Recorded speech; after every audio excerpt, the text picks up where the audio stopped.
Bonjour et bienvenue dans les tutos du GREDEPS. Aujourd'hui, nous allons vous présenter l'application Chrono Orientation EPS.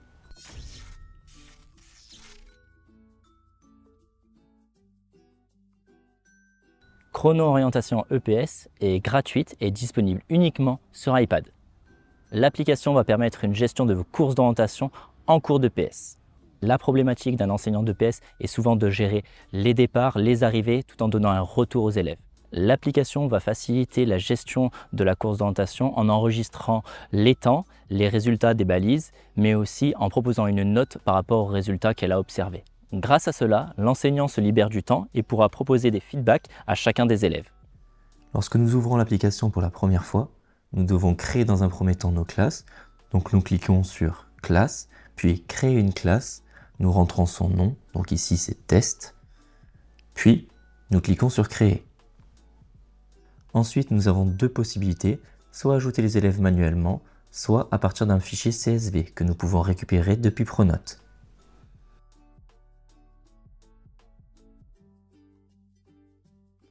Une fois la classe créée, nous pouvons revenir à l'accueil pour commencer la séance. Je clique sur « Nouvelle séance », je choisis ma classe, puis je peux configurer le nom de la séance, le nombre de parcours, le temps limite par parcours et le nombre de balises par parcours.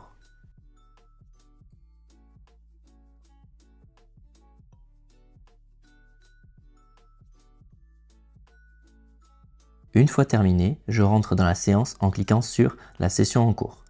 J'arrive sur l'écran principal de l'application pour gérer tous les chronos.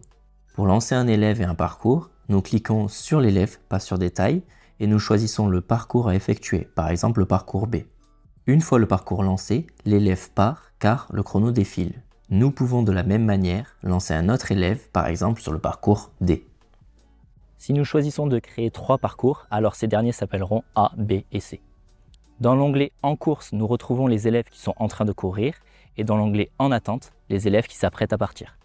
Pour arrêter le temps, nous cliquons sur le bouton « Stop », donc le carré rouge. L'application nous demande si on veut vraiment arrêter le chrono en cas de fausse manipulation. Puis, nous cliquons sur « Arrêter ». Le temps et le classement de l'élève s'affichent. Nous pouvons faire la correction tout de suite ou plus tard. Ici, par exemple, nous allons mettre 4 balises justes sur 5. Puis, je valide. Pour retrouver le résultat des élèves, il faudra cliquer sur « Détails » afin d'avoir la note ajustée en fonction des balises et du temps.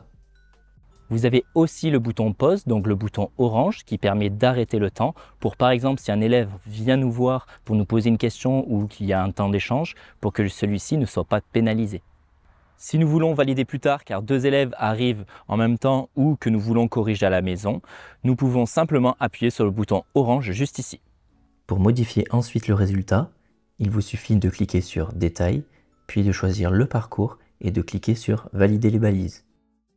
Cette fois-ci, nous allons faire l'exemple avec un élève qui fait tout juste. Nous voyons alors que l'élève a pour l'instant 20 sur 20 avec 16 points sur les balises et 4 points sur le temps réalisé.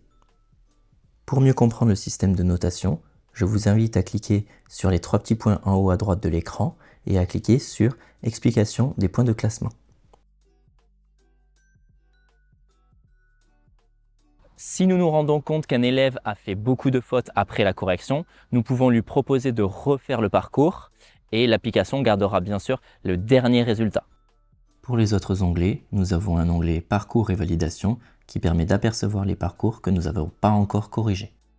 L'onglet « Classement » permet de faire soit un classement général en prenant en compte tous les parcours, ou alors de faire un classement par parcours pour voir quel élève a été le plus performant sur tel ou tel parcours. J'espère que l'application vous sera utile pour vos séquences d'EPS et on se retrouve très vite pour un prochain tuto.